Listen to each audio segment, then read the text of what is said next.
মেসির বিরুদ্ধে আপনি যেতে পারতেছেন না। এটা নেইমারের বিরুদ্ধে কথা বললে আপনার গা জ্বলতেছে, দাজ্জালের বিরুদ্ধে আপনি কেমনে যাবেন? আমি শপথ করে নিয়েছি যে গোটা দুনিয়ার আলেম যদি এখন খেলার পক্ষে যায়, আমি একা এই খেলার বিরুদ্ধে বলে যাব।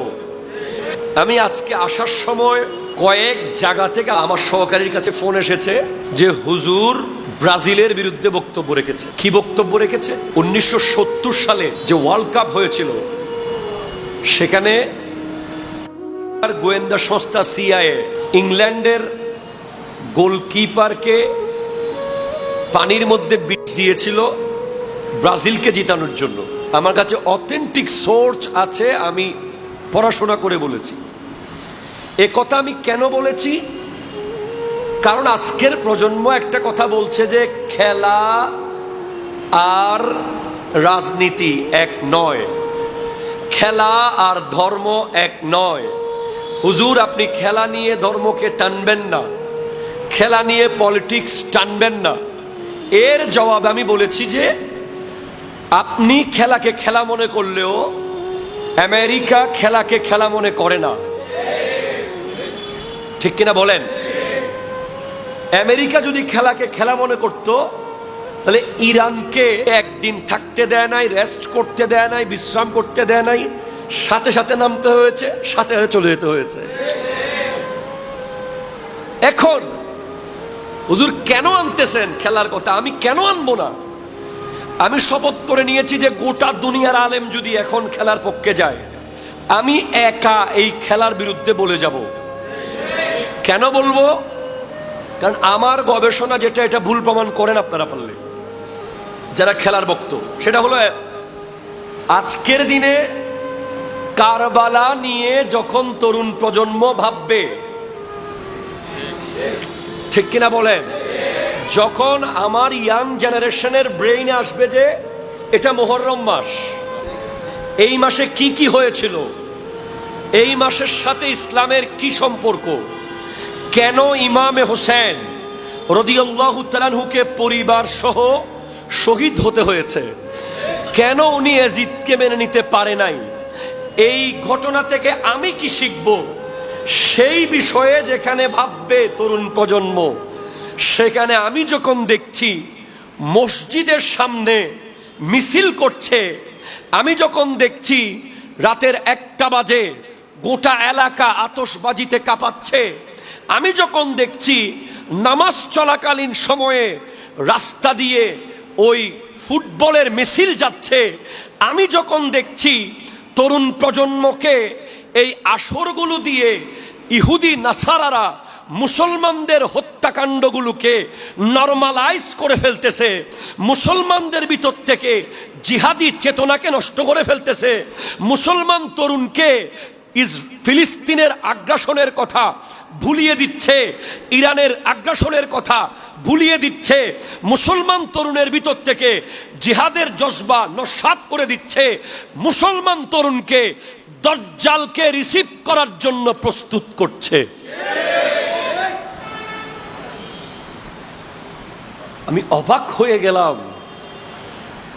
আপনি আমার নবীর সামনে দাঁড়িয়ে বলতে পারবেন যে আমি অমুক প্লেয়ারের পক্ষে গিয়ে অমুক হুজুরের বিরুদ্ধে কমেন্ট করেছি, যেই হুজুর খেলার বিরুদ্ধে বলেছে সেই হুজুর ধরলাম ভুল বলল, তাই বলে আপনি কি একজন পক্ষে গিয়ে একজন আলেমের বিরুদ্ধে যেতে পারেন? আপনি কি আল্লাহ রসুলের সামনে কিয়ামতের মাঠে দাঁড়িয়ে বলতে পারবেন যে আমি সোশ্যাল মিডিয়ায় একটা কমেন্ট করেছি অমুক হুজুরের বিরুদ্ধে, যেই হুজুর আপনি নবীর শান গাইতো, আপনি নবীর গুণগান করত, আপনার দিন ও মাযহাব মিল্লাতের পক্ষে লক্ষ লক্ষ বক্তব্য দিয়েছে, সেই হুজুর 2 মিনিট একটা ফুটবল টিমের বিরুদ্ধে কথা বলায় আমি তার বিরুদ্ধে গিয়ে কমেন্ট করেছিলাম ইয়া রাসূলুল্লাহ, এই কথা কি আপনি নবীর সামনে গিয়ে বলতে পারবেন? যে আলেমের পিছে আপনি নামাজ পড়েন, যে আলেমের থেকে আপনি নবীর গুণগান শুনেছেন বছরকে বছর, সেই আলেম সামান্য খেলোয়াড়ের বিরুদ্ধে যাওয়াতে আপনি তার বিরুদ্ধে কমেন্ট করতে চলে গেছেন, আপনি তো দাজ্জালকে দেখলে সাথে সাথে ঈমান দিয়ে দিবেন।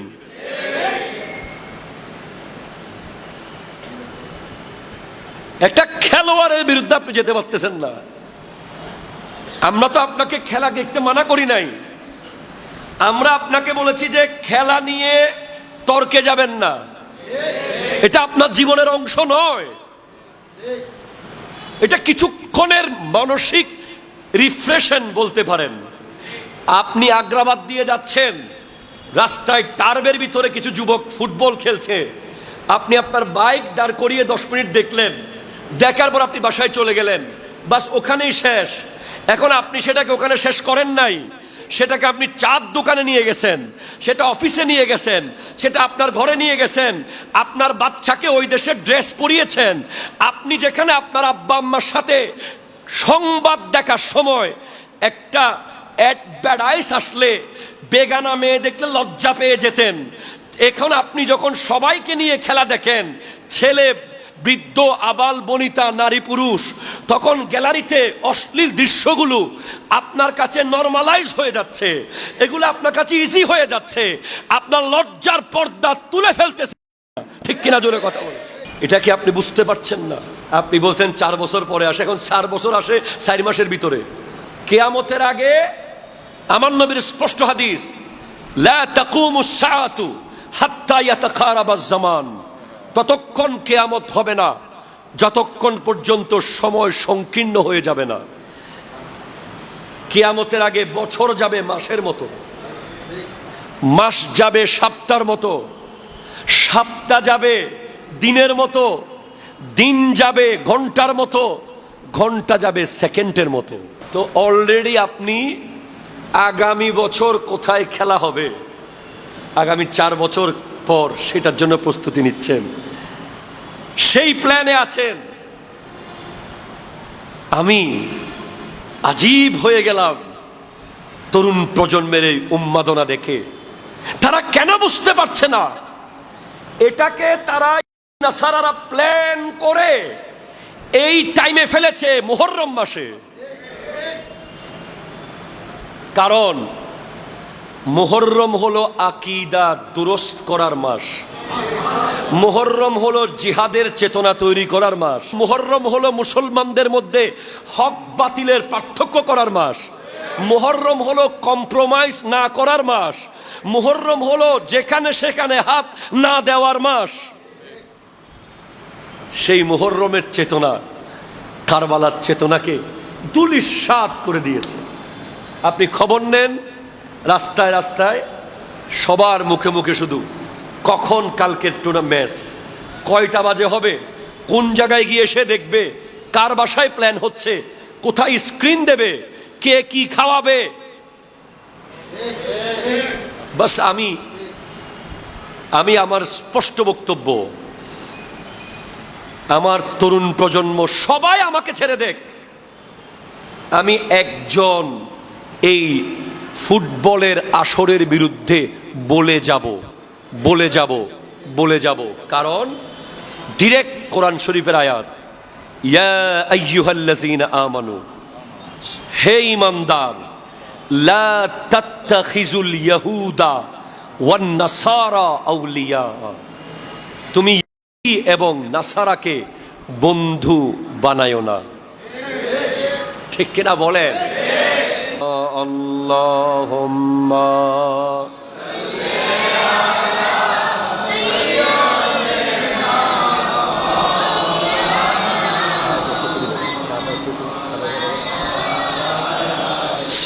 सैयदीना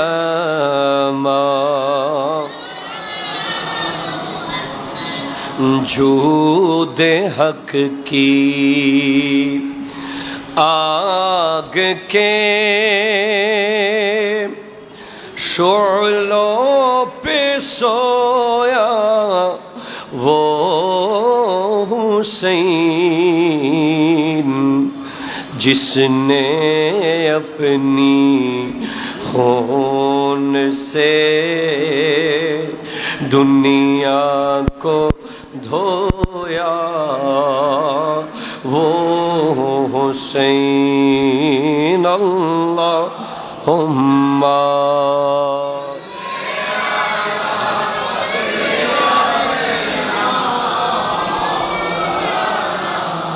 وعلى آله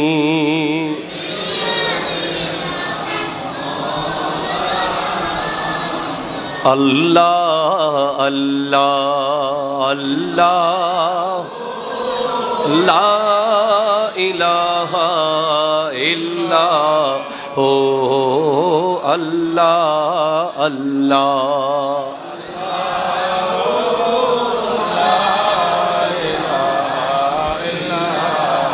حامد و محمود اور محمد دو جہاں کے سردار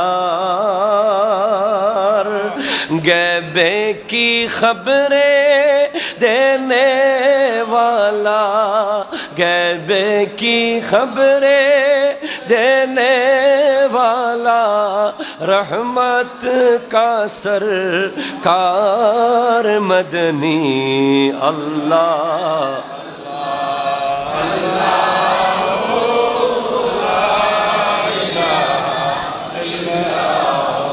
او اللہ اللہ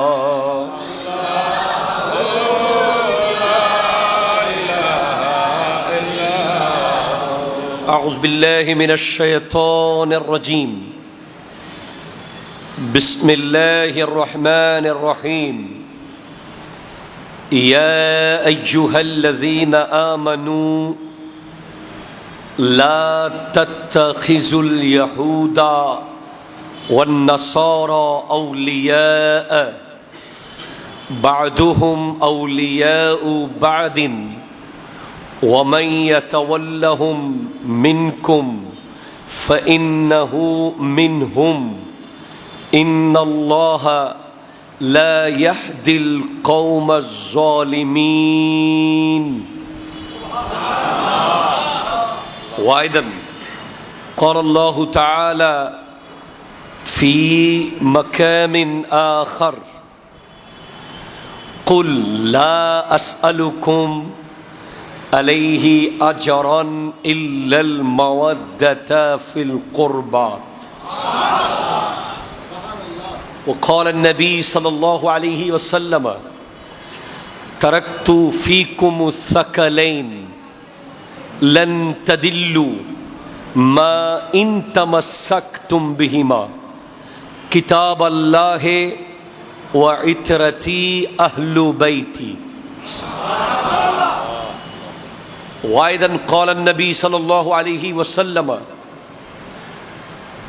تركت فيكم أمرين لن تضلوا ما إن تمسكتم بهما كتاب الله وسنة رسوله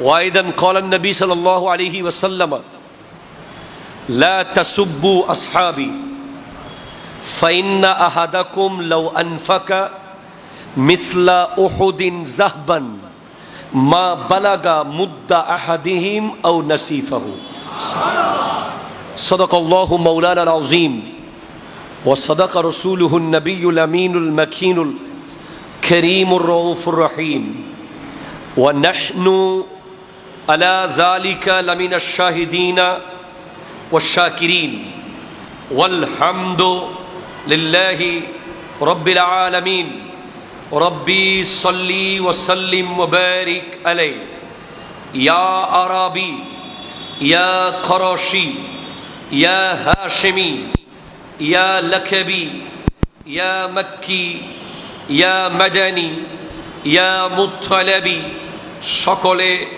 একবার চিৎকার দিয়ে বলেন ইয়া রাসূলুল্লাহ আর একবার মোহাব্বতে বলেন ইয়া হাবিবাল্লাহ ইয়া নবী আল্লাহ ইয়া নূর আল্লাহ ইয়া রাহমাতাল লিল আলামিন ঐতিহ্যবাহী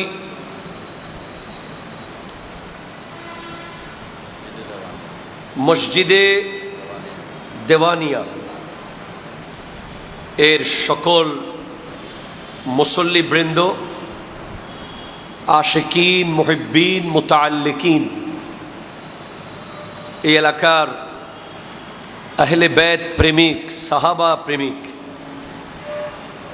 ভাই বেরাদারের ব্যবস্থাপনায় আহলে বাইত রসুল সাল্লাল্লাহু আলাইহি ওয়াসাল্লামের স্মরণে অষ্টমতম 10 দিনব্যাপী মেহফিলে শুহাদায়ে কারবালা 2026-এর আজকের ষষ্ঠ দিবসের সম্মানিত সভাপতি অত্র মসজিদের সুযোগ্য খতিবে মুকাররম মুজাহিদে মিল্লত হযরতুল আল্লামা জনাব মৌলানা মোহাম্মদ কামাল উদ্দিন রাজবি সাহেব কিবলা মুদ্দাজিল্লুহুল আলী, আওয়াজ দিয়ে বলেন মারহাবা। এবং আজকে উপস্থিত আমার মনের মতো audience, as a Islamic speaker, as a Islamic scholar, আমাকে যারা মাহফিলে দাওয়াত দেয় তাদেরকে আমি অনুরোধ করি যে আমার মাহফিলে 10,000 5,000 মানুষ হলে আমার ভালো লাগে না, আমার এরকম মজলিস ভালো লাগে, যে একটা নিরিবিলি পরিবেশ থাকবে, 100-200 লোক থাকবে যাদেরকে আমি মন ভরে বোঝাবো। The situation, the place is so much comfortable for me. গাছে বাসে একেবারে মানুষ আর মানুষ, এদিকে চিল্লা বন্ধ করলে ওদিকে চিল্লা শুরু হয়, ওই ধরনের প্রোগ্রাম আমার পছন্দ না। তো আপনারা যারা এসেছেন প্রত্যেকের চেহারা প্রমাণ করছে আপনারা আমার দয়াল নবীকে মোহাব্বত করেন। खुशबू बता रहा है आशिके आले रसूल है, चेहरा बता रहा है आशिके मुस्तफा है। আজকের আপনাদের সকল এবং এই মসজিদের ডানে বামে যেখানে মাইকের আওয়াজ যাচ্ছে, I would like to request all of the young people and respectable audience, please come forward, please আসুন। এখানে আপনি যেই দলের হন, যেই মতের হন, যেই পীরের হন, যেই নেতার অনুসারী হন, আপনি আধা ঘন্টার জন্য দেওয়ানি মসজিদে আসুন, শুনে যান আমরা কি বলি। আশা করছি আপনি হতাশ হবেন না। আল্লাহ পাক আমি অদম ফকিরকে কালিমাতুল হক বলার তৌফিক দান করুন। দেখুন, আমার বিষয় হচ্ছে কারবালার প্রেক্ষাপট হতে বর্তমান যুব সমাজের আকীদাগত ভূমিকা। I would like to request of the media personality, please cast, এগুলো রেকর্ড করেন, খুব জরুরি। কারবালার প্রেক্ষাপটে বর্তমান যুব সমাজের আকীদাগত ভূমিকা। আকীদাগত মানে কারবালার এই যে সিচুয়েশন, এটা থেকে কি শিখলো প্রজন্ম, এরপর কি অ্যাপ্লাই করলো। কি আমি জামিয়ায় আল্লামা শেরে মিল্লাত নাইমি সাহেব হুজুরের সামনে বসে 10 পারা বুখারী শিখেছি, শিখতে পারি নাই মানে শুনেছি ওনার থেকে।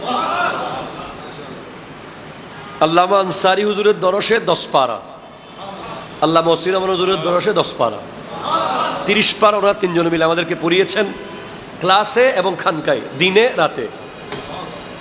তো আমি শিখে কি অ্যাপ্লাই করছি এখন।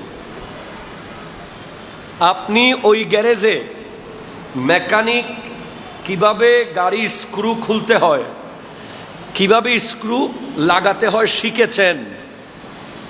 এখন শিখে তো লাভ নাই যদি আপনি অ্যাপ্লাই না করেন। সুতরাং শিখতেও হবে, ওটাকে কাজেও লাগাতে হবে। এখন প্রশ্ন হলো, আজকের প্রজন্ম কারবালা সম্পর্কে জানতেছে কি না? এক নম্বর প্রশ্ন, আজকের প্রজন্ম কারবালা সম্পর্কে জানে কি না? এক, জানলে কি জানে এবং জানতে চাইলে সেই পরিবেশ আছে কিনা? তিনটা প্রশ্ন। দুই, যারা জানে তারা সেই চেতনা ধারণ করছে কিনা এবং তাদের অবদান কি? ঠিক কিনা বলেন তো? আমি এই প্রশ্নগুলোর উত্তর আগে দিচ্ছি, পরের टॉपिक হলো আমার চলে আসবে, आ जाएगा ख्वाजा चौरबी, ख्वाजा सिरिकुटी, तैयब शाह किबला रहमतुल्लाह अलैह। आप जो भी टॉपिक मुझे दीजिए मैं ज़रूर सिरिकुट शरीफ चला जाऊंगा। मेरा गाड़ी बार बार वहाँ चला जाएंगे, क्योंकि हम जिसके खाते हैं गीत उन्हीं के गाते हैं। बात यह है, अल्लाह पाक আমাকে আমার প্রাণপ্রিয় মুর্শিদে করিম औलाद रसूल আল্লামা সৈয়দ মোহাম্মদ তাহের শাহ সাহেব কিবলা মুদ্দেজিল্লুহুল আলী দোয়ার নজরে এবং এখানে আশেপাশে যত হক্কানি ওলি আল্লাহ শুয়ে আছেন প্রত্যেকের দোয়ায় আল্লাহ আমাকে কালিমাতুল হক বলার তৌফিক দান করুন।